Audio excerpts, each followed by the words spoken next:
ਵਾਹਿਗੁਰੂ ਜੀ ਕਾ ਖਾਲਸਾ ਵਾਹਿਗੁਰੂ ਜੀ ਕੀ ਫਤਿਹ। ਗੁਰੂ ਪਿਆਰੀ ਗੁਰੂ ਸਵਾਰੀ ਸਾਜੀ ਨਵਾਜੀ ਸਾਧ ਸੰਗਤ ਜੀ, ਅਸੀਂ ਅੱਜ ਇਸ ਵਿਸ਼ੇ 'ਤੇ ਵਿਚਾਰ ਕਰਾਂਗੇ ਕਿ ਖਾਲਸਾ ਪੰਥ ਦੀ ਸਥਾਪਨਾ ਜਿਹੜੀ ਆ, ਕ੍ਰੀਏਸ਼ਨ ਆਫ ਦਾ ਖਾਲਸਾ, ਇਹ ਕਿਉਂ ਕੀਤੀ ਗਈ, ਇਹਦੇ ਕਾਰਨ ਕੀ ਸੀਗੇ, ਕਿਉਂ ਜ਼ਰੂਰਤ ਪਈ ਇਹਦੇ ਬਾਰੇ ਅੱਜ ਅਸੀਂ ਜਿਹੜੀ ਆ ਸੰਖੇਪ ਜੀ ਜਿਹੜੀ ਆ ਵਿਚਾਰ ਜਿਹੜੀ ਕਰਕੇ ਜਾਣਨ ਦੀ ਜਿਹੜੀ ਕੋਸ਼ਿਸ਼ ਕਰਾਂਗੇ ਕਿ ਗੁਰੂ ਗੋਬਿੰਦ ਸਿੰਘ ਜੀ ਦਾ ਸਭ ਤੋਂ ਮਹਾਨ ਜਿਹੜਾ ਕਾਰਜ ਆ 1699 ਈਸਵੀ ਵਿੱਚ ਵਿਸਾਖੀ ਵਾਲੇ ਦਿਨ ਖਾਲਸਾ ਪੰਥ ਦੀ ਸਿਰਜਣਾ ਕਰਨਾ ਸੀ। ਖਾਲਸਾ ਪੰਥ ਦੀ ਸਥਾਪਨਾ ਨਾਲ ਇੱਕ ਅਜਿਹੀ ਬਹਾਦਰ ਤੇ ਸਿਰਰਤ ਕੌਮ ਦਾ ਜਨਮ ਹੋਇਆ ਜਿਸ ਨੇ ਪੰਜਾਬ ਵਿੱਚੋਂ ਮੁਗਲਾਂ ਤੇ ਅਫਗਾਨਾਂ ਵਰਗੇ ਸ਼ਕਤੀਸ਼ਾਲੀ ਸਾਮਰਾਜਾਂ ਦਾ ਨਾਮੋ ਨਿਸ਼ਾਨ ਮਿਟਾ ਕੇ ਰੱਖ ਦਿੱਤਾ। ਇਸੇ ਕਾਰਨ ਖਾਲਸਾ ਦੀ ਸਿਰਜਣਾ ਸਿੱਖ ਇਤਿਹਾਸ ਵਿੱਚ ਇੱਕ ਨਵੇਂ ਯੁੱਗ ਦੀ ਸ਼ੁਰੂਆਤ ਜਿਹੜੀ ਆ ਮੰਨੀ ਜਾਂਦੀ ਹੈ। ਔਰ ਇਹਦੇ ਜਿਹੜੇ ਕਾਰਨ ਨੇ ਉਹ ਨੰਬਰ 1 ਮੁਗਲਾਂ ਦਾ ਅਤਿਆਚਾਰੀ ਸ਼ਾਸਨ, ਨੰਬਰ 2 ਪਹਾੜੀ ਰਾਜਿਆਂ ਦਾ ਵਿਸ਼ਵਾਸਘਾਤ, ਨੰਬਰ 3 ਜਾਤ ਪਾਤ ਦੇ ਬੰਧਨ, ਨੰਬਰ 4 ਦੋਸ਼ਪੂਰਨ ਮਸੰਦ ਪ੍ਰਥਾ, ਨੰਬਰ 5 ਗੁਰਗੱਦੀ ਦਾ ਜੱਦੀ ਹੋਣਾ। ਸੋ ਬਹੁਤ ਸਾਰੇ ਹੋਰ ਰੀਜਨ ਸੀਗੇ ਜਿਨ੍ਹਾਂ ਦੇ ਸਬੰਧ ਵਿੱਚ we can discuss on this matter. Jahangir ਜਿਹੜਾ ਵਾ ਬਾਦਸ਼ਾਹ ਜਿਹੜਾ ਸੀਗਾ, ਉਹ ਗੁਰੂ ਸਾਹਿਬਾਨ ਦੀ ਜਿਹੜੀ ਆ ਉਸ ਸਮੇਂ ਜਿਹੜੀ ਵੱਧਦੀ ਜਿਹੜੀ ਪ੍ਰਤੀਸ਼ਠਾ ਵਾ ਉਹਨੂੰ ਜਿਹੜਾ ਵਾ ਬਰਦਾਸ਼ਤ ਨਹੀਂ ਸੀ ਕਰ ਰਿਹਾ, ਕਿਉਂਕਿ ਜਹਾਂਗੀਰ ਦੇ ਸਮੇਂ 'ਤੇ ਮੁਗਲਾਂ 'ਤੇ ਅਤਿਆਚਾਰ ਜਿਹੜੇ ਦਿਨੋਂ ਦਿਨ ਵੱਧਦੇ ਜਾ ਰਹੇ ਸੀਗੇ। ਜਹਾਂਗੀਰ ਨੇ ਗੁਰੂ ਅਰਜਨ ਸਾਹਿਬ ਨੂੰ 1606 ਈਸਵੀ ਵਿੱਚ ਸ਼ਹੀਦ ਕਰ ਦਿੱਤਾ ਸੀ ਔਰ ਉਸ ਨੇ ਗੁਰੂ ਹਰਗੋਬਿੰਦ ਸਾਹਿਬ ਨੂੰ ਗਵਾਲੀਅਰ ਦੇ ਕਿਲ੍ਹੇ ਵਿੱਚ ਕੁਝ ਸਮੇਂ ਲਈ ਕੈਦ ਕਰ ਦਿੱਤਾ ਸੀ। ਸ਼ਾਹਜਹਾਂ ਦੇ ਸਮੇਂ ਗੁਰੂ ਹਰਗੋਬਿੰਦ ਸਾਹਿਬ ਨੂੰ ਮੁਗਲਾਂ ਨਾਲ ਲੜਾਈਆਂ ਲੜਨੀਆਂ ਪਈਆਂ ਔਰ ਔਰੰਗਜ਼ੇਬ ਤਾਂ ਸਾਰੀਆਂ ਹੀ ਹੱਦਾਂ ਬੰਨੇ ਟੱਪ ਗਿਆ। ਉਸ ਨੇ ਦੇਸ਼ ਭਰ ਵਿੱਚ ਹਿੰਦੂਆਂ ਦੇ ਕਈ ਪ੍ਰਸਿੱਧ ਮੰਦਰਾਂ ਨੂੰ ਗਿਰਵਾ ਦਿੱਤਾ, ਉਹਨਾਂ ਦੀ ਥਾਂ 'ਤੇ ਮਸਜਿਦਾਂ ਦਾ ਜਿਹੜਾ ਨਿਰਮਾਣ ਆ ਉਹ ਕਰਵਾਇਆ। ਉਸ ਨੇ ਹਿੰਦੂਆਂ ਦੀਆਂ ਧਾਰਮਿਕ ਰਸਮਾਂ 'ਤੇ ਪਾਬੰਦੀ ਲਗਾ ਦਿੱਤੀ ਔਰ ਜਿਹੜੇ ਹਿੰਦੂਆਂ ਨੇ ਇਸਲਾਮ ਧਰਮ ਨੂੰ ਸਵੀਕਾਰ ਕਰਨ ਤੋਂ ਇਨਕਾਰ ਕਰ ਦਿੱਤਾ, ਉਹਨਾਂ ਨੂੰ ਰਾਜ ਦੀ ਨੌਕਰੀ ਵਿੱਚੋਂ ਵੀ ਕੱਢਣ ਦਾ ਹੁਕਮ ਜਿਹੜਾ ਜਾਰੀ ਕਰ ਦਿੱਤਾ। ਕਿਉਂਕਿ ਵੇਖੋ, ਜਦੋਂ ਕਿਸੇ ਦੀ ਵੀ ਸਰਕਾਰ ਹੁੰਦੀ ਆ, ਜਾਂ ਹੁਣ ਮੌਕੇ ਦੀ ਸਰਕਾਰ ਦੀ ਵੀ ਗੱਲ ਕਰਦੇ ਹਾਂ, ਅਤੇ ਜਿਹੜੇ ਆਪਣੀ ਰੋਜੀ ਰੋਟੀ ਖਾਤਰ ਜਿਹੜੇ ਕੰਮ ਕਰਦੇ ਆ ਦਫ਼ਤਰਾਂ ਵਿੱਚ ਜਾਂ ਜਿੱਥੇ ਜਿੱਥੇ ਵੀ ਜਿਹੜੇ ਕਿਤੇ ਜਿਹੜੇ ਕਰਦੇ ਆ ਪ੍ਰੋਫੈਸ਼ਨ ਜਿਹੜੇ ਨੇ, ਉਹਨਾਂ ਦੇ ਵਿੱਚੋਂ ਉਹਨਾਂ ਨੂੰ ਜਿਹੜਾ ਫਾਰਗ ਕਰ ਦਿੱਤਾ, ਬਾਹਰ ਕੱਢ ਦਿੱਤਾ। ਔਰ ਜਿਨ੍ਹਾਂ ਨੇ ਵੀ ਇਸਲਾਮ ਨੂੰ ਸਵੀਕਾਰ ਕਰਨ ਤੋਂ ਇਨਕਾਰ ਕੀਤਾ, ਇੱਕ ਤਾਂ ਉਹਨਾਂ ਨੂੰ ਨੌਕਰੀ ਤੋਂ ਕੱਢ ਦਿੱਤਾ। ਮੁਗਲ ਬਾਦਸ਼ਾਹ ਅਕਬਰ ਨੇ ਹਿੰਦੂਆਂ ਦੇ ਜਜ਼ੀਆ ਨੂੰ ਜਿਹੜਾ ਹਟਾਇਆ ਸੀਗਾ, ਪਰ ਔਰੰਗਜ਼ੇਬ ਨੇ ਇਸ ਜਜ਼ੀਆ ਟੈਕਸ ਨੂੰ ਜਿਹੜਾ ਮੁੜ ਲਾਗੂ ਕਰ ਦਿੱਤਾ ਸੀ। ਉਸ ਨੇ ਸਿੱਖਾਂ ਦੇ ਗੁਰਦੁਆਰਿਆਂ ਨੂੰ ਵੀ ਜਿਹੜੀ ਗਿਰਾਉਣ ਦੀ ਕੋਸ਼ਿਸ਼ ਕੀਤੀ ਔਰ ਬੜੀ ਤਰ੍ਹਾਂ ਦੇ ਅਤਿਆਚਾਰ ਜਿਹੜੇ ਆ ਉਹ ਸਿੱਖਾਂ ਉੱਤੇ, ਹਿੰਦੂਆਂ ਉੱਤੇ ਜਿਹੜੇ ਆ ਉਹ ਕਰਨੇ ਸ਼ੁਰੂ ਕਰ ਦਿੱਤੇ ਸੀਗੇ।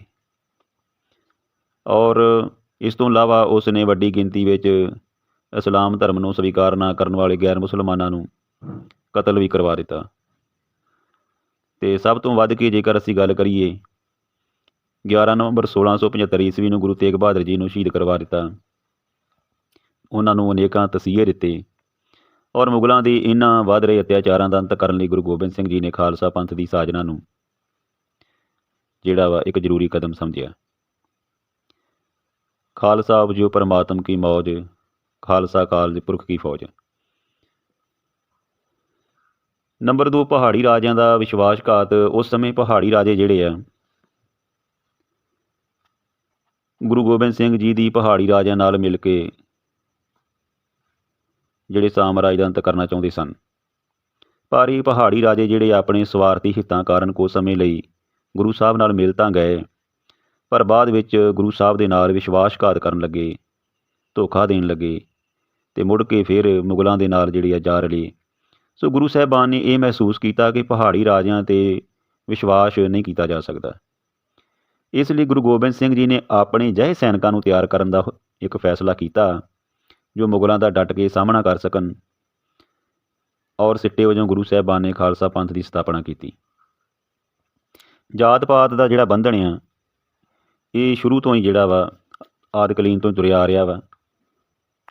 ਇਹਨੂੰ ਖਤਮ ਕਰਨ ਵਾਸਤੇ ਨਾ ਭਾਰਤੀ ਸਮਾਜ ਵਿੱਚ ਇੱਕ ਰੂਪਤਾ ਦੇਣ ਦੇ ਲਈ ਔਰ ਇਕੁਅਲ ਕਰਨ ਦੇ ਲਈ ਗੁਰੂ ਸਾਹਿਬਾਨ ਨੇ ਖਾਲਸਾ ਪੰਥ ਨੂੰ ਜਿਹੜਾ ਵਾ ਉਹ ਸਥਾਪਨਾ ਜਿਹੜਾ ਕਰਨੀ ਜ਼ਰੂਰੀ ਸਮਝੀ, ਕਿਉਂਕਿ ਜਾਤੀ ਭੇਦਭਾਵ ਜਿਹੜਾ ਵਾ, ਛੂਤਾਛਾਤ ਦੀਆਂ ਜਿਹੜੀਆਂ ਕ੍ਰੀਤੀਆਂ ਜਿਹੜੀਆਂ ਫੈਲੀਆਂ ਸੀ ਸਮਾਜ ਵਿੱਚ, ਜਾਤਾਂ ਦੇ ਆਧਾਰ 'ਤੇ ਸਮਾਜ ਜਿਹੜਾ ਵੰਡਿਆ ਹੋਇਆ ਸੀ। ਔਰ ਉਸ ਸਮੇਂ ਜਿਹੜੇ ਅਸੀਂ ਕਹਿ ਸਕਦੇ ਹਾਂ ਕਿ 4 ਵਰਨਾਂ ਵਿੱਚ ਜਿਹੜੀ ਆ ਵੰਡਿਆ ਸੀ ਸਮਾਜ, ਅਤੇ ਵੈਸ਼ ਸੀ, ਸ਼ੂਦਰ ਸੀਗੇ। ਸੋ ਇਹਨਾਂ ਨੂੰ ਕਈਆਂ ਨੂੰ ਤਾਂ ਪੜ੍ਹਨ ਦਾ ਵੀ ਹੱਕ ਨਹੀਂ ਸੀ ਹੈਗਾ, ਵਿਦਿਆ ਹਾਸਲ ਕਰਨ ਦਾ ਵੀ ਹੱਕ ਨਹੀਂ ਸੀ। ਕਈਆਂ ਨੂੰ ਸਕੂਲ ਜਾਣ ਦਾ ਜਾਂ ਮੰਦਰ ਮਸਜਿਦਾਂ ਵਿੱਚ ਜਾਣ ਦਾ ਵੀ ਅਧਿਕਾਰ ਨਹੀਂ ਸੀਗਾ। ਸੋ ਗੁਰੂ ਸਾਹਿਬਾਨ ਸਮਝਦੇ ਸੀ ਕਿ ਮਾਨਸ ਕੀ ਜਾਤ ਸਭੇ ਏਕ ਪਛਾਣ ਬੋ ਦੇ ਸਿਧਾਂਤ ਨੂੰ ਜਿਹੜਾ ਵਾ ਉਹ ਮੁੱਖ ਰੱਖਦੇ ਸੀ। ਉਹਨਾਂ ਨੇ ਸੋਚਿਆ ਕਿ ਨਹੀਂ, ਸਾਰੇ ਜਿਹੜੇ ਮਨੁੱਖ ਆ, ਜਿੰਨੇ ਵੀ ਜਿਹੜੇ ਪ੍ਰਕਿਰਤੀ ਦੇ ਜੀਵ ਨੇ, ਮਾਨਸ ਜਿਹੜੇ ਮਨੁੱਖ ਨੇ, ਉਹ ਸਾਰੇ ਇੱਕੋ ਜਿਹੇ ਨੇ। ਉਹਨਾਂ ਦੇ ਵਿੱਚ ਪ੍ਰਮਾਤਮਾ ਨੇ ਕੋਈ ਭੇਦਭਾਵ ਨਹੀਂ ਕੀਤਾ। ਬੇਸ਼ੱਕ ਉਹਨਾਂ ਦੇ ਜਿਹੜੇ ਕਰਮ ਆ ਉਹ ਵੱਖੋ ਵੱਖ ਹੋ ਸਕਦੇ ਆ, ਪਰ ਜਿਹੜੀ ਜਾਤੀ ਆ ਉਹ ਮਨੁੱਖ ਆ। ਸੋ ਗੁਰੂ ਸਾਹਿਬਾਨ ਨੇ ਜਿੱਥੇ ਨਿਰੋਲ ਕਰਮ ਕਰਨ ਲਈ ਕਿਹਾ ਕਿ ਪਿਓਰ ਹਰਟ, ਕਿ ਖਾਲਸ ਤੋਂ ਭਾਵ ਹੁੰਦਾ ਇੱਕ ਪਿਓਰ ਹਰਟ, ਇੱਕ ਚੰਗੀ ਸੋਚ ਵਾਲਾ, ਇੱਕ ਪ੍ਰਮਾਤਮਾ ਦੀ ਸੋਚ ਵਾਲਾ, ਜਿਹੜਾ ਚੰਗੇ ਜਿਹੜੇ ਕੰਮ ਕਰਦਾ ਵਾ, ਸਰਬੱਤ ਦਾ ਭਲਾ ਲੋਚਦਾ ਵਾ, ਸਮਾਜ ਦੀ ਭਲਾਈ ਲਈ ਕਾਰਜ ਕਰਦਾ ਵਾ। ਸੋ ਉਹਨੂੰ ਖਾਲਸ ਕਿਹਾ ਜਾਂਦਾ। ਸੋ ਖਾਲਸਾ ਜਾਤੀ ਜਿਹੜਾ ਭੇਦਭਾਵ ਸੀਗਾ ਉਹਨੂੰ ਖਤਮ ਕਰਨ ਵਾਸਤੇ ਗੁਰੂ ਸਾਹਿਬਾਨ ਨੇ ਜਾਤੀ ਪ੍ਰਥਾ ਜਿਹੜੀ ਸਦੀਆਂ ਤੋਂ ਚੱਲੀ ਆ ਰਹੀ ਸੀ, ਔਰ ਸਮਾਜ ਕਈ ਉਪਜਾਤਾਂ ਦੇ ਵਿੱਚ ਵੰਡਿਆ ਹੋਇਆ ਸੀ। ਇੱਕ ਜਾਤੀ ਦੇ ਲੋਕ ਦੂਜੀ ਜਾਤੀ ਦੇ ਲੋਕਾਂ ਦੇ ਨਾਲ ਜਿਹੜੀ ਨਫ਼ਰਤ ਕਰਦੇ ਸੀ। ਉੱਚ ਜਾਤੀ ਦੇ ਲੋਕ ਜਿਹੜੇ ਆ ਉਹ ਨੀਵੀਆਂ ਜਾਤਾਂ ਦੇ ਲੋਕਾਂ ਦੇ ਨਾਲ ਵਿਤਕਰਾ, ਜਾਨਵਰਾਂ ਤੋਂ ਵੀ ਭੈੜਾ ਕਰਦੇ ਸੀ। ਔਰ ਮਨੁੱਖ ਦੇ ਕੰਮ ਉਸ ਦੇ ਨਿੱਜੀ ਗੁਣਾਂ ਦੀ ਬਜਾਏ ਉਸ ਦੀ ਜਾਤੀ ਦੇ ਆਧਾਰਿਤ ਹੁੰਦੇ ਸਨ। ਇਹਨਾਂ ਜਾਤਾਂ ਦੇ ਆਪਸੀ ਤਾਲਮੇਲ ਦੇ ਕਈ ਤਰ੍ਹਾਂ ਦੀਆਂ ਪਾਬੰਦੀਆਂ ਜਿਹੜੀਆਂ ਲੱਗੀਆਂ ਹੋਈਆਂ ਸੀ। ਸੋ ਇਹਨਾਂ ਨਿਯਮਾਂ ਦੀ ਉਲੰਘਣਾ ਕਰਨ ਵਾਲੇ ਵਿਅਕਤੀ ਨੂੰ ਜਾਤੀ ਤੋਂ ਬਾਹਰ ਕੱਢ ਦਿੱਤਾ ਜਾਂਦਾ ਸੀ। ਇਸ ਜਾਤੀ ਪ੍ਰਥਾ ਨੇ ਭਾਰਤੀ ਸਮਾਜ ਨੂੰ ਘੁਣ ਵਾਂਗ ਅੰਦਰੋਂ ਖੋਖਲਾ ਕਰ ਦਿੱਤਾ। ਸੋ ਗੁਰੂ ਸਾਹਿਬਾਨ ਨੇ ਮਹਿਸੂਸ ਕੀਤਾ ਕਿ ਨਹੀਂ, ਇਹ ਜਿਹੜੀ ਗੱਲ ਆ ਉਹ ਠੀਕ ਨਹੀਂ ਹੈਗੀ। ਸੋ ਗੁਰੂ ਗੋਬਿੰਦ ਸਿੰਘ ਜੀ ਨੇ ਸਭ ਤੋਂ ਪਹਿਲਾਂ, ਉਹ ਇਹ ਸਾਰੇ ਗੁਰੂ ਸਾਹਿਬਾਨਾਂ ਨੇ ਜਿਹੜੇ ਗੁਰੂ ਗੋਬਿੰਦ ਸਿੰਘ ਜੀ ਤੋਂ ਪਹਿਲਾਂ ਹੋਏ ਨੇ ਗੁਰੂ ਸਾਹਿਬਾਨ, ਉਹਨਾਂ ਨੇ ਸੰਗਤ ਤੇ ਪੰਗਤ ਦੀ ਸੰਸਥਾ ਦੇ ਰਾਹੀਂ ਜਾਤੀ ਪ੍ਰਥਾ 'ਤੇ ਜਿਹੜੀ ਆ ਇੱਕ ਤਕੜੀ ਸੱਟ ਮਾਰੀ ਸੀ। ਪਰ ਇਹ ਹਾਲੇ ਪੂਰਨ ਰੂਪ ਦੇ ਨਾਲ ਸਮਾਪਤ ਨਹੀਂ ਸੀ ਹੋਈ ਜਾਤੀ ਪ੍ਰਥਾ। ਸੋ ਗੁਰੂ ਗੋਬਿੰਦ ਸਿੰਘ ਜੀ ਨੇ ਇੱਕ ਅਜਿਹੇ ਸਮਾਜ ਦੀ ਸਥਾਪਨਾ ਕਰਨੀ ਜ਼ਰੂਰੀ ਸਮਝੀ ਜੋ ਜਾਤ ਪਾਤ ਦੇ ਬੰਧਨਾਂ ਤੋਂ ਰਹਿਤ ਹੋਵੇ, ਜਿਸ ਵਿੱਚ ਪੂਰਨ ਰੂਪ ਵਿੱਚ ਸਮਾਜਿਕ ਏਕਤਾ ਹੋਵੇ। ਸੋ ਇਸ ਲਈ ਖਾਲਸਾ ਪੰਥ ਨੂੰ ਸਾਜਿਆ, ਕਿਉਂਕਿ ਸੰਗਤ ਪੰਗਤ ਦਾ ਜਿਹੜਾ ਮਤਲਬ ਕਿ ਮਨੋਰਥ ਸੀਗਾ ਉਹ ਵੀ ਇਹੋ ਸੀਗਾ ਕਿ ਜਿਹੜੀ ਜਾਤੀ ਜਿਹੜੀ ਭੇਦਭਾਵ ਨੇ ਉਹਨਾਂ ਨੂੰ ਖਤਮ ਕੀਤਾ ਜਾਵੇ।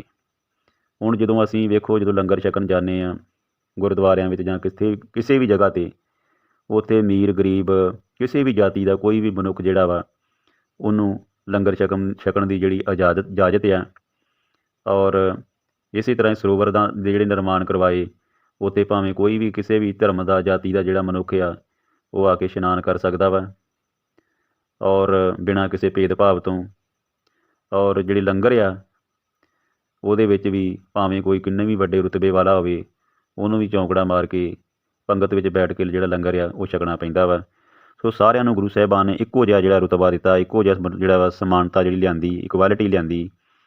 ਸੋ ਇਹ ਇੱਕ ਬੜਾ ਵੱਡਾ ਗੁਰੂ ਸਾਹਿਬਾਨ ਦਾ ਜਿਹੜਾ ਕਦਮ ਹੈ, ਜਿਹੜਾ ਜਾਤੀ ਪ੍ਰਥਾ ਨੂੰ ਖਤਮ ਕਰਨ ਦੇ ਵਿੱਚ ਖਾਲਸਾ ਪੰਥ ਦੀ ਸਾਜਨਾ ਕਰਨਾ ਜਿਹੜਾ ਵਾ ਇਹ ਜ਼ਰੂਰੀ ਸੀ। ਕਿਉਂਕਿ ਖੰਡੇ ਪਾਟੇ ਦਾ ਬੌਲ ਜਿਹੜਾ ਵਾ ਉਹ ਸਭ ਜਾਤੀਆਂ ਦੇ ਲੋਕ ਜਿਹੜੇ ਆ ਉਹ ਛਕ ਕੇ ਅਤੇ ਗੁਰੂ ਦੇ ਸਿੰਘ ਬਣ ਸਕਦੇ ਆ, ਇੱਕ ਚੰਗੀ ਸੋਚ ਵਾਲੇ ਇਨਸਾਨ ਬਣ ਸਕਦੇ ਆ, ਜੋ ਸਮਾਜ ਦੇ ਭਲੇ ਲਈ ਸੋਚਣ, ਜੋ ਕੁਰੀਤਾਂ ਤੋਂ ਦੂਰ ਰਹਿਣ, ਔਰ ਰਹਿਤ ਮਰਿਆਦਾ ਦੇ ਵਿੱਚ ਰਹਿ ਕੇ ਆਪਣੇ ਜੀਵਨ ਨੂੰ ਬਸਰ ਕਰਨ, ਔਰ ਨਾ ਜ਼ੁਲਮ ਕਿਸੇ 'ਤੇ ਕਰਨ ਅਤੇ ਨਾ ਕਿਸੇ ਦਾ ਸਹਿਣ। ਗੁਰੂ ਸਾਹਿਬਾਨ ਸ਼ੇਰਾਂ ਵਰਗੀ ਕੌਮ ਬਣਾਉਣੀ ਚਾਹੁੰਦੇ ਸੀ, ਕਿ ਉਹਨਾਂ ਦੇ ਅੰਦਰ ਦਲੇਰੀ ਭਰਨਾ ਚਾਹੁੰਦੇ ਸੀ। ਇਸ ਲਈ ਉਹਨਾਂ ਨੇ ਖਾਲਸਾ ਪੰਥ ਦੀ ਸਥਾਪਨਾ ਜਿਹੜੀ ਆ ਉਹ ਜ਼ਰੂਰੀ ਸਮਝੀ ਸੀ ਕਿ ਇਹ ਕੌਮ ਜਿਹੜੀ ਆ ਇੱਕ ਬਹਾਦਰ ਕੌਮ ਬਣੇ, ਆਪਣੇ ਜਿਹੜੇ ਆ ਫੈਸਲੇ ਆਪ ਲੈ ਸਕੇ ਔਰ ਆਪਣੇ ਦਮ 'ਤੇ ਜੀਣਾ ਸਿੱਖ ਸਕੇ। ਅਤੇ ਸਾਰੇ ਜਾਣੇ ਇਕਮੁੱਠ ਹੋ ਕੇ, ਇਕਜੁੱਟ ਹੋ ਕੇ ਜਿਹੜੇ ਮੁਗਲਾਂ ਦਾ ਸਾਹਮਣਾ ਕਰਨਗੇ ਅਤੇ ਫਿਰ ਹੀ ਮੁਗਲ ਸਾਮਰਾਜ ਦਾ ਜਿਹੜਾ ਅਸੀਂ ਅੰਤ ਕਰ ਸਕਦੇ ਹਾਂ। ਅਦਰਵਾਈਜ਼ ਜੇਕਰ ਅਸੀਂ ਵੰਡੀਆਂ ਪਾਵਾਂਗੇ ਅਤੇ ਫਿਰ ਜਿਹੜਾ ਵਾ ਉਹਨਾਂ ਦਾ ਜਿਹੜਾ ਮੁਕਾਬਲਾ ਜਿਹੜਾ ਵਾ ਉਹ ਆਸਾਨ ਨਹੀਂ ਸੀ, ਕਿਉਂਕਿ ਮੁਗਲ ਸਾਮਰਾਜ ਜਿਹੜਾ ਵਾ ਬੜੀ ਜਗ੍ਹਾ ਫੈਲਿਆ ਹੋਇਆ ਸੀ ਔਰ ਬੜੇ ਕੱਟੜ ਸੀਗੇ ਉਹ। ਉਹਨਾਂ ਨੂੰ ਹਰਾਉਣਾ, ਉਹਨਾਂ ਨੂੰ ਜਿਹੜਾ ਵਾ ਚਿੱਤ ਕਰਨਾ, ਇਹ ਕੋਈ ਸੌਖਾ ਕੰਮ ਨਹੀਂ ਸੀ। ਸੋ ਜਾਤੀ ਪ੍ਰਥਾ ਨੂੰ ਖਤਮ ਕਰਕੇ ਸਾਰਿਆਂ ਨੂੰ ਇੱਕੋ ਜਿਹਾ ਬਣਾਇਆ ਗੁਰੂ ਸਾਹਿਬਾਨ ਨੇ, ਕਿ ਗੁਰੂ ਮਹਾਰਾਜ ਨੇ ਇਹ ਕਿਹਾ ਕਿ ਸਾਰੇ ਜਿਹੜੇ ਮਨੁੱਖ ਆ ਮਾਨਸ ਕੀ ਜਾਰ ਸਭੇ ਇੱਕ ਪਹਿਚਾਨ ਬੋ ਦੇ ਜਿਹੜੇ ਸਿਧਾਂਤ ਨੂੰ ਮੁੱਖ ਰੱਖਿਆ। ਸੋ ਇੱਕ ਹੋਰ ਜਿਹੜੀ ਪ੍ਰਥਾ ਸੀ, ਜਿਹੜੀ ਮਸੰਦ ਪ੍ਰਥਾ ਜਿਹੜੀ ਚਲਾਈ ਸੀਗੀ ਨਾ, ਉਹ ਵੀ ਇੱਕ ਬੜਾ ਵੱਡਾ ਰੀਜਨ ਆ। ਡਿਫੈਕਟਿਵ ਮਸੰਦ ਪ੍ਰਥਾ ਸਿਸਟਮ ਹੋ ਗਿਆ। ਇਹ ਗੁਰੂ ਗੋਬਿੰਦ ਸਿੰਘ ਜੀ ਦੁਆਰਾ ਖਾਲਸਾ ਪੰਥ ਦੀ ਸਿਰਜਣਾ ਲਈ ਇੱਕ ਮਹੱਤਵਪੂਰਨ ਕਾਰਨ ਸਿੱਧ ਹੋਈ। ਗੁਰੂ ਰਾਮਦਾਸ ਜੀ ਨੇ ਸਿੱਖ ਪੰਥ ਦੇ ਵਿਕਾਸ ਲਈ ਮਸੰਦ ਪ੍ਰਥਾ ਨੂੰ ਜਿਹੜਾ ਵਾ ਪ੍ਰਚਲਿਤ ਕੀਤਾ ਸੀ। ਸਮੇਂ ਦੇ ਨਾਲ ਨਾਲ ਉਹ ਆਪਣੇ ਮੁੱਢਲੇ ਆਦਰਸ਼ਾਂ ਨੂੰ ਜਿਹੜੇ ਭੁੱਲ ਗਏ, ਕਿਉਂਕਿ ਕੁਛ ਸਮਾਂ ਪਾ ਕੇ ਜਿਹੜੇ ਮਸੰਦ ਨੇ ਉਹ ਆਪਣੇ ਅਸਲੀ ਜਿਹੜੇ ਮਕਸਦ ਤੋਂ ਭੁੱਲ ਗਏ ਜਾਂ ਭਟਕ ਗਏ, ਅਤੇ ਉਹ ਭ੍ਰਿਸ਼ਟਾਚਾਰੀ ਵੀ ਹੋ ਗਏ ਅਤੇ ਹੰਕਾਰੀ ਵੀ ਹੋ ਗਏ। ਉਹਨਾਂ ਨੇ ਸਿੱਖਾਂ ਦੀ ਅਗਵਾਈ ਕਰਨ ਦੀ ਬਜਾਏ ਉਹਨਾਂ ਨੂੰ ਲੁੱਟਣਾ ਸ਼ੁਰੂ ਕਰ ਦਿੱਤਾ ਔਰ ਇੰਨੇ ਹੰਕਾਰੀ ਹੋ ਗਏ ਕਿ ਉਹਨਾਂ ਨੇ ਗੁਰੂ ਸਾਹਿਬ ਦੀ ਆਗਿਆ ਦਾ ਵੀ ਜਿਹੜਾ ਪਾਲਣਾ ਕਰਨ ਤੋਂ ਕਈ ਵਾਰੀ ਇਨਕਾਰ ਕਰ ਦਿੱਤਾ ਜਾਂ ਉਲੰਘਣਾ ਕਰਨੀ ਸ਼ੁਰੂ ਕਰ ਦਿੱਤੀ। ਉਹਨਾਂ ਦਾ ਕਹਿਣਾ ਸੀ ਕਿ ਉਹ ਗੁਰੂਆਂ ਨੂੰ ਬਣਾਉਣ ਵਾਲੇ ਆ, ਪਰ ਬਹੁਤ ਸਾਰੇ ਪ੍ਰਭਾਵਸ਼ਾਲੀ ਮਸੰਦਾਂ ਨੇ ਆਪਣੀਆਂ ਵੱਖਰੀਆਂ ਗੁਰਗੱਦੀਆਂ ਕਾਇਮ ਕਰਨ ਦੀ ਵੀ ਕੋਸ਼ਿਸ਼ ਕੀਤੀ ਔਰ ਇਸ ਤਰ੍ਹਾਂ ਉਹ ਸਿੱਖ ਪੰਥ ਦੇ ਵਿਕਾਸ ਲਈ ਇੱਕ ਬਹੁਤ ਵੱਡੀ ਰੁਕਾਵਟ ਬਣ ਰਹੇ ਸੀ। ਸੋ ਗੁਰੂ ਗੋਬਿੰਦ ਸਿੰਘ ਜੀ ਨੇ ਇਹਨਾਂ ਮਸੰਦਾਂ ਨੂੰ ਨੱਥ ਪਾਉਣ ਦੇ ਲਈ ਸਿੱਖਾਂ ਨੂੰ ਇੱਕ ਨਵੇਂ ਰੂਪ ਦੇ ਵਿੱਚ ਜਥੇਬੰਦ ਕੀਤਾ, ਕਿਉਂਕਿ ਜਿਹੜਾ ਮਸੰਦ ਜਿਹੜੇ ਹੁੰਦੇ ਸੀਗੇ ਉਹ ਗੁਰੂ ਘਰਾਂ ਦੇ ਲਈ ਜਿਹੜੀਆਂ ਰਸਦਾਂ ਇਕੱਠੀਆਂ ਕਰਦੇ ਸੀਗੇ ਔਰ ਜਿਹੜੇ ਹੋਰ ਨਿਰਮਾਣ ਕਰਵਾਉਂਦੇ ਸੀਗੇ ਜਿਹੜੇ ਗੁਰਦੁਆਰਿਆਂ ਦੇ ਔਰ ਸਿੱਖਾਂ ਦੀ ਧਰਮ ਦੇ ਵਿਕਾਸ ਲਈ, ਪਰ ਉਹ ਬਾਅਦ ਦੇ ਵਿੱਚ ਸਵਾਰਥੀ ਹੋ ਗਏ। ਉਹ ਆਪਣੇ ਜਿਹੜੇ ਹਿੱਤਾਂ ਦੇ ਲਈ ਸੋਚਣ ਲੱਗ ਪਏ। ਸੋ ਇਸ ਲਈ ਗੁਰੂ ਸਾਹਿਬਾਨ ਨੇ ਇਹਨਾਂ ਨੂੰ ਇੱਕ ਉਸ ਸਮੇਂ ਖਤਮ ਕਰਨ ਦੇ ਲਈ ਜਾਂ ਇਹਨਾਂ ਨੂੰ ਇੱਕ ਸਬਕ ਸਿਖਾਉਣ ਦੇ ਲਈ ਖਾਲਸਾ ਪੰਥ ਦੀ ਸਾਜਨਾ ਜਿਹੜੀ ਆ ਉਹ ਜ਼ਰੂਰੀ ਸਮਝੀ। ਸੋ ਗੁਰਗੱਦੀ ਦਾ ਜੱਦੀ ਹੋਣਾ ਵੀ ਇੱਕ ਜਿਹੜਾ ਮੁੱਖ ਕਾਰਨ ਆ, ਕਿਉਂ ਗੁਰੂ ਅਮਰਦਾਸ ਜੀ ਨੂੰ ਜਿਹੜਾ ਵਾ ਗੁਰੂ ਅਮਰਦਾਸ ਜੀ ਨੇ ਗੁਰਗੱਦੀ ਨੂੰ ਜੱਦੀ ਬਣਾ ਦਿੱਤਾ ਸੀ ਔਰ ਇਸ ਨਾਲ ਕਈ ਜਿਹੜੀਆਂ ਸਮੱਸਿਆਵਾਂ ਜਿਹੜੀਆਂ ਵਾ ਉਹ ਕ੍ਰੀਏਟ ਹੋ ਗਈਆਂ ਔਰ ਜਿਸ ਕਿਸੇ ਨੂੰ ਵੀ ਗੁਰਗੱਦੀ ਨਾ ਮਿਲੀ ਉਹ ਜਿਹੜਾ ਆਪਣੀ ਵੱਖਰੀ ਸੰਪਰਦਾ ਬਣਾ ਲੈਂਦਾ ਸੀਗਾ, ਗੁਰੂ ਘਰ ਦਾ ਵਿਰੋਧ ਕਰਨਾ ਜਿਹੜਾ ਉਹ ਸ਼ੁਰੂ ਕਰ ਦਿੱਤਾ। ਪ੍ਰਿਥੀ ਚੰਦ, ਧੀਰਮਲ ਅਤੇ ਰਾਮ ਰਾਏ ਨੇ ਗੁਰਗੱਦੀ ਨੂੰ ਪ੍ਰਾਪਤ ਕਰਨ ਲਈ ਨਾ ਕੇਵਲ ਸਿੱਖ ਗੁਰੂਆਂ ਲਈ ਨੇਕਾਂ ਔਂਕੜਾਂ ਪੈਦਾ ਕੀਤੀਆਂ, ਸਗੋਂ ਮੁਗਲਾਂ ਨਾਲ ਮਿਲ ਕੇ ਉਹਨਾਂ ਵਿਰੁੱਧ ਕਈ ਸਾਜ਼ਿਸ਼ਾਂ ਜਿਹੜੀਆਂ ਤਿਆਰ ਕੀਤੀਆਂ। ਸੋ ਸਿੱਖ ਪੰਥ ਵਿਰੋਧੀ ਸੰਪਰਦਾਵਾਂ ਸਿੱਖਾਂ ਨੂੰ ਆਪਣੀ ਸੰਪਰਦਾ ਵਿੱਚ ਸ਼ਾਮਲ ਕਰਨ ਦਾ ਹਰ ਸੰਭਵ ਯਤਨ ਕਰਦੀਆਂ ਸਨ। ਸੋ ਇਸ ਕਾਰਨ ਸਿੱਖ ਜਿਹੜੇ ਆ ਗੁੰਮਰਾਹ ਹੋ ਸਕਦੇ ਸੀਗੇ। ਇਸ ਲਈ ਗੁਰੂ ਗੋਬਿੰਦ ਸਿੰਘ ਜੀ ਨੇ ਇੱਕ ਅਜਿਹੇ ਸਮਾਜ ਦਾ ਨਿਰਮਾਣ ਕੀਤਾ ਜਾਂ ਕਰਨਾ ਚਾਹੁੰਦੇ ਸਨ ਜਿਸ ਵਿੱਚ ਮੀਣਿਆਂ, ਧੀਰਮੱਲੀਆਂ ਅਤੇ ਰਾਮ ਰਾਈਆਂ ਲਈ ਕੋਈ ਸਥਾਨ ਨਾ ਹੋਵੇ। ਕਿਉਂਕਿ ਵੇਖੋ, ਜਦੋਂ ਵੀ ਗੁਰਗੱਦੀ ਦਾ ਕੋਈ ਵਾਰਸ ਜਦੋਂ ਥਾਪਣਾ ਹੁੰਦਾ ਸੀ ਗੁਰੂ ਸਾਹਿਬਾਨ ਨੇ, ਅਤੇ ਵੱਖ-ਵੱਖ ਜਿਹੜੇ ਪੈਰੋਕਾਰ ਆ ਉਹ ਗੁਰਗੱਦੀ ਦੇ ਲਈ ਦਾਅਵਾ ਕਰਦੇ ਸੀ।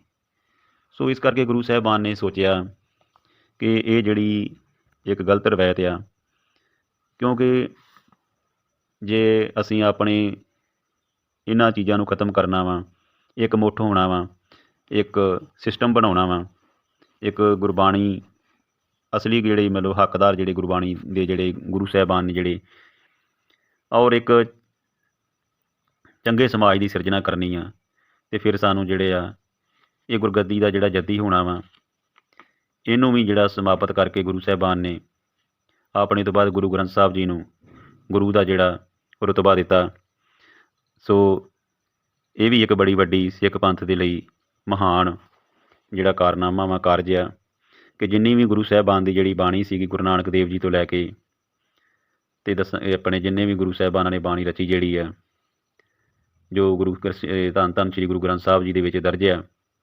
ਇਸ ਤੋਂ ਇਲਾਵਾ ਉਹਨਾਂ ਨੇ ਉਹਨਾਂ ਦੇ ਨਾਲ ਜਿਹੜੀ ਹੋਰ ਵਿਚਾਰ ਮਿਲਦੇ ਸੀ, ਜਿਵੇਂ ਭਗਤਾਂ ਦੀ ਬਾਣੀ, ਭੱਟਾਂ ਦੀ ਬਾਣੀ, ਉਹਨਾਂ ਨੂੰ ਵੀ, ਕਿਉਂਕਿ ਉਹਨਾਂ ਨੇ ਕੋਈ ਭੇਦਭਾਵ ਨਹੀਂ ਰੱਖਿਆ। ਜਿਹਦੇ ਵੀ ਵਿਚਾਰ, ਜਿਹਦੀ ਵੀ ਗੁਰੂ ਦੀ ਕਸਵੱਟੀ ਦੇ ਜਿਹੜੇ ਪੂਰੇ ਉਤਰਦੇ ਸੀਗੇ। ਕਹਿਣ ਤੋਂ ਭਾਵ ਕਿ ਪਰਮਾਤਮਾ ਦੀ ਉਸਤਤ ਕਰਨ ਵਾਲੇ ਇੱਕ ਪਰਮਾਤਮਾ ਦੀ, ਉਹਨਾਂ ਦੇ ਮੁਤਾਬਕ ਜਿਹਦੇ ਵਿਚਾਰ ਵੀ ਜਾਂ ਜਿਹਦੇ ਵੀ ਬਾਣੀ ਜਿਹੜੀ ਆ ਗੁਰੂ ਸਾਹਿਬਾਨਾਂ ਦੇ ਸਿਧਾਂਤ ਦੇ ਮੁਤਾਬਕ ਸੀ, ਉਹਨੂੰ ਗੁਰੂ ਗ੍ਰੰਥ ਸਾਹਿਬ ਜੀ ਦੇ ਵਿੱਚ ਦਰਜ ਕਰਕੇ ਤੇ ਇੱਕ ਵੱਖਰਾ ਸਰੂਪ ਦਿੱਤਾ। ਸੋ ਉਹਨਾਂ ਨੂੰ ਸਮਝ ਸਕਦੇ ਕਿ ਇੱਕ ਮਾਣ ਬਖਸ਼ਿਆ। ਔਰ ਗੁਰੂ ਗੋਬਿੰਦ ਸਿੰਘ ਜੀ ਚਾਹੁੰਦੇ ਸੀਗੇ ਕਿ ਮਤਲਬ ਕਿ ਜਿਹੇ ਯੋਧੇ ਪੈਦਾ ਕੀਤੇ ਜਾਣ, ਜਿਹੜੇ ਨਿਡਰ ਹੋਣ, ਅਣਖੀ ਹੋਣ, ਬਹਾਦਰ ਹੋਣ, ਔਰ ਜਿਹੜੇ ਸਮਾਜ ਦੇ ਵਿੱਚ ਜਿੰਨੀਆਂ ਵੀ ਕੁਰੀਤੀਆਂ ਨੇ, ਜਿੰਨੀਆਂ ਵੀ ਜਿਹੜੀਆਂ ਸਮਾਜ ਲਈ ਜਿਹੜੀਆਂ ਘਾਤਕ ਨੇ, ਜਿਹੜੀਆਂ ਨੁਕਸਾਨਦਾਇਕ ਨੇ, ਉਹਨਾਂ ਨੂੰ ਖਤਮ ਕਰਨਾ ਜਿਹੜਾ ਵਾ ਉਹ ਜ਼ਰੂਰੀ ਆ। ਸੋ ਖਾਲਸਾ ਪੰਥ ਜਿਹੜਾ ਵਾ, ਇਹਦੀ ਸੋਚ ਜਿਹੜੀ ਆ ਬੜੀ ਉੱਚੀ ਆ।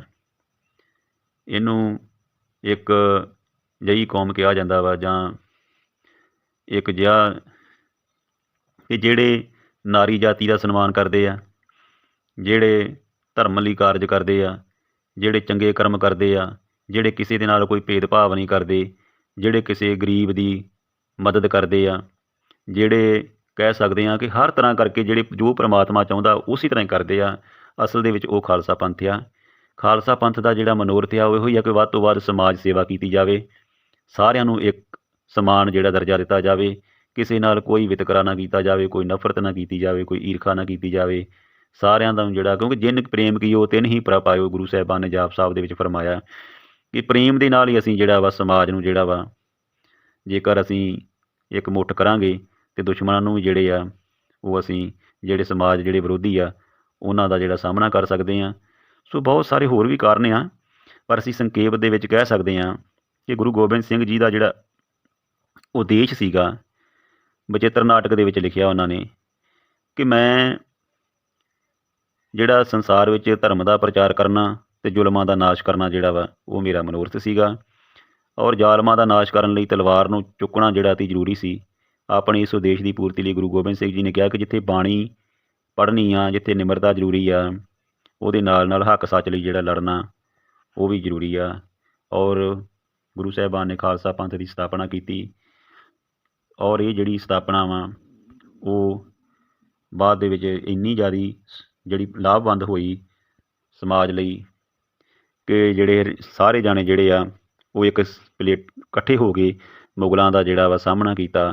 ਉਹਨਾਂ ਦਾ ਜਿਹੜਾ ਵਾ ਡਟ ਕੇ ਸਾਹਮਣਾ ਇੰਨਾ ਕੀਤਾ ਕਿ ਉਹਨਾਂ ਨੂੰ ਜਿਹੜੇ ਆ, ਪੰਜਾਬੀ ਦੇ ਵਿੱਚ ਜਿਵੇਂ ਕਹਿ ਦਿੰਦੇ ਕਹਾਵਤ ਆ ਕਿ ਚਣੇ ਚਬਾਉਣਾ, ਕਿ ਦੰਦ ਖੱਟੇ ਕੀਤੇ ਉਹਨਾਂ ਦੇ, ਉਹਨਾਂ ਨੂੰ ਹਰਾਇਆ, ਉਹਨਾਂ ਦਾ ਅੰਤ ਕਰ ਦਿੱਤਾ। ਸੋ ਇਹ ਬਹੁਤ ਸਾਰੀਆਂ ਜਿਹੜੀਆਂ ਵਿਚਾਰਨਯੋਗ ਹੋਰ ਗੱਲਾਂ ਨੇ, ਪਰ ਮੈਂ ਆਪਣੀ ਤੁੱਛ ਬੁੱਧੀ ਦੇ ਨਾਲ ਜਿੰਨਾ ਕੁ ਮੈਨੂੰ ਗਿਆਨ ਆ, ਜਾਂ ਮੈਂ ਜਿਹੜੀ ਪੜ੍ਹਿਆ ਜਾਂ ਸੁਣਿਆ, ਉਹਦੇ ਮੁਤਾਬਕ ਮੈਂ ਕਹਿਣ ਦੀ ਕੋਸ਼ਿਸ਼ ਕੀਤੀ ਆ। ਅਨੇਕ ਪ੍ਰਕਾਰ ਦੀਆਂ ਗਲਤੀਆਂ ਹੋ ਜਾਂਦੀਆਂ ਵਾ ਜਦੋਂ ਅਸੀਂ ਵਿਚਾਰਾਂ ਕਰਦੇ ਹਾਂ, ਪਰ ਇਹ ਆ ਕਿ ਵਿਚਾਰਾਂ ਜਿਹੜੀਆਂ ਕਰਨੀਆਂ ਜ਼ਰੂਰੀ ਵੀ ਨੇ, ਕਿਉਂਕਿ ਜਿਹੜੀ ਸਾਡੀ ਆਉਣ ਵਾਲੀ ਜਨਰੇਸ਼ਨ ਆ ਉਹਨੂੰ ਇਹ ਸਾਡੇ ਇਤਿਹਾਸ ਦੇ ਸੰਬੰਧੀ, ਗੁਰੂ ਸਾਹਿਬਾਨ ਦੇ ਜੀਵਨ ਸੰਬੰਧੀ, ਇਹਨਾਂ ਨੂੰ ਕਿਹੜੀ ਖਾਲਸਾ ਪੰਥ ਦੀ ਸਥਾਪਨਾ ਕੀਤੀ, ਇਹਦੇ ਬਾਰੇ ਜਿਹੜਾ ਜਾਗਰੂਕ ਹੋਣਾ ਔਰ ਉਹ ਬਹੁਤ ਜ਼ਰੂਰੀ ਆ। ਜੇਕਰ ਅਸੀਂ ਇਹਨਾਂ ਨੂੰ ਹੁਣ ਤੋਂ ਹੀ ਗਿਆਨ ਦੇਣਾ ਸ਼ੁਰੂ ਕਰਾਂਗੇ ਅਤੇ ਸਮਝਾਂਗੇ, ਅਤੇ ਅਸੀਂ ਕਦੇ ਵੀ ਜਿਹੜੀ ਆ ਉਹ ਕਦੀ ਵੀ ਅਸੀਂ ਮਾਰ ਨਹੀਂ ਖਾਵਾਂਗੇ ਕਿਸੇ ਤੋਂ। ਸੋ ਆਪਣੇ ਬੱਚਿਆਂ ਨੂੰ ਵੱਧ ਤੋਂ ਵੱਧ ਗੁਰਬਾਣੀ ਨਾਲ ਜੋੜੋ, ਔਰ ਸਿੱਖ ਇਤਿਹਾਸ ਨੂੰ ਜਿਹੜਾ ਵਾ ਉਹ ਪੜ੍ਹੋ, ਸਮਝੋ, ਔਰ ਵੱਧ ਤੋਂ ਵੱਧ ਜਿਹੜੀਆਂ ਇਹਨਾਂ ਦੀਆਂ ਜਿਹੜੀਆਂ ਜੀਵਨ ਕਹਾਣੀਆਂ ਸੁਣੋ, ਕਿਉਂਕਿ ਚੰਗੇ ਚਰਿੱਤਰ ਦਾ ਨਿਰਮਾਣ ਜਿਹੜਾ ਗੁਰਬਾਣੀ ਤੋਂ ਬਿਨਾਂ ਨਹੀਂ ਹੋ ਸਕਦਾ। ਚੰਗਾ ਜਿਹੜਾ ਕਰੈਕਟਰ ਆ, ਜਿਹੜਾ ਚੰਗਾ ਚਰਿੱਤਰ ਆ, ਗੁਰਬਾਣੀ ਜਿਹੜਾ ਵਾ ਮੇਨ ਜਿਹੜਾ ਗੁਰਬਾਣੀ ਦਾ ਉਦੇਸ਼ ਆ ਉਹ ਇੱਕ ਚੰਗੇ ਚਰਿੱਤਰ ਦੇ ਨਾਲ ਹੀ, ਜਿਹੜਾ ਮਤਲਬ ਕਿ ਕਹਿੰਦੇ ਨੇ ਕਿ ਜਿੱਥੇ ਪਰਮਾਤਮਾ ਦੇ ਮਿਲਾਪ ਦੀ ਗੱਲ ਆ ਨਾ, ਉੱਥੇ ਤਾਂ ਹੀ ਹੋਣਾ ਵਾ ਜੇ ਸਾਡਾ ਹਿਰਦਾ ਸ਼ੁੱਧ ਹੋਏਗਾ, ਜੇ ਮਨੁੱਖ ਚੰਗੇ ਕੰਮ ਕਰੇਗਾ ਔਰ ਨਿਡਰ ਹੋਏਗਾ, ਕਿਸੇ ਦੀ ਵਧੀਕੀ ਵੀ ਨਹੀਂ ਜਰੇਗਾ ਜਿਹੜਾ। ਔਰ ਕਿਉਂਕਿ ਵੇਖੋ, ਜਿੱਥੇ ਹੱਥ ਜੋੜਨ ਦੀ ਲੋੜ ਹੈ, ਨਿਮਰਤਾ ਦੀ ਲੋੜ ਆ, ਅਤੇ ਨਿਮਰਤਾ ਵਰਤੋ। ਅਤੇ ਜੇ ਕੋਈ ਬਹੁਤ ਜ਼ਿਆਦਾ ਫਿਰ ਨਿਮਰਤਾ ਨਾਲ ਨਹੀਂ ਮੰਨਦਾ, ਉੱਥੇ ਗੁਰੂ ਗੋਬਿੰਦ ਸਿੰਘ ਜੀ ਨੇ ਕਿਹਾ ਕਿ ਫਿਰ ਤਲਵਾਰ ਚੁੱਕਣਾ ਜਿਹੜਾ ਵਾ, ਜਾਂ ਹੱਕ ਸੱਚ ਲਈ ਲੜਨਾ ਜਿਹੜਾ ਵਾ ਉਹ ਵੀ ਜ਼ਰੂਰੀ ਆ। ਸੋ ਇੰਨੀਆਂ ਕੁ ਬੇਨਤੀਆਂ ਪ੍ਰਵਾਨ। ਅਨੇਕ ਪ੍ਰਕਾਰ ਦੀਆਂ ਦਾਸ ਕੋਲੋਂ ਵਿਚਾਰਾਂ ਕਰਦਿਆਂ ਗਲਤੀਆਂ ਹੋ ਗਈਆਂ ਹੋਣਗੀਆਂ। ਸਾਧ ਸੰਗਤ ਅਤੇ ਆਪ ਸਭ ਜਿਹੜੇ ਮੇਰੇ ਦੋਸਤ ਭੈਣ ਭਰਾ ਜਿਹੜੇ ਵੀਰ ਸੁਣ ਰਹੇ ਨੇ, ਉਹ ਸੁਣ ਕੇ ਆਪਣੀ ਜਿਹੜੀ ਇਹਨਾਂ ਦੇ ਸੰਬੰਧ ਦੇ ਵਿੱਚ ਜੋ ਵੀ ਮੈਂ ਬੋਲਿਆ ਜਾਂ ਲਿਖਿਆ ਉਹਨੂੰ ਤੁਸੀਂ ਸਮਝਦੇ ਹੋ ਕਿ ਗੁਰੂ ਗੋਬਿੰਦ ਸਿੰਘ ਜੀ ਨੇ ਜਿਹੜਾ ਮੇਨ ਦੇਸ਼ ਜਿਹੜਾ ਸੀ ਉਹ ਇੱਕ ਮੁੱਠ ਕਰਨਾ ਸੀ, ਸਮਾਜ ਨੂੰ ਇਕੱਠਾ ਕਰਕੇ ਅਤੇ ਜਿਹੜੇ ਮੁਗਲ ਸਾਮਰਾਜ ਦਾ ਅੰਤ ਕਰਨਾ ਸੀ। ਸੋ ਹੁਣ ਫਤਿਹ ਦੀ ਸਾਂਝ ਕਰੀਏ। ਵਾਹਿਗੁਰੂ ਜੀ ਕਾ ਖਾਲਸਾ, ਵਾਹਿਗੁਰੂ ਜੀ ਕੀ ਫਤਿਹ।